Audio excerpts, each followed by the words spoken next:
it's pretty much a tax on energy use. That's the way that I see it. I think it's going to be a punishing tax on American people, and maybe at this point they don't realize that. People are struggling now to pay their bills. They can't afford to pay more. It's creating a lot of taxes that are going to affect the American people over nothing. It's just coming out of the air. I think it's designed so that we'll use less electricity because it will be just so prohibitively expensive.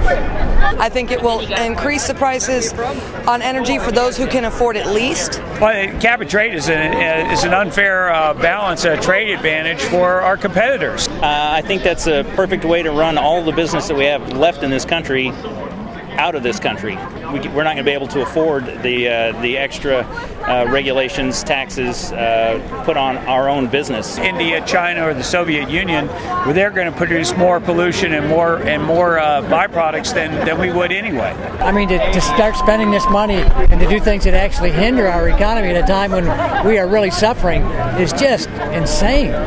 They make decisions without thinking of the consequences, and it's going to ruin our economy. They're just taking over the energy industry. So it's government control of how we as a country deal with our energy. They basically want to control us, to tell us exactly how much energy we can use.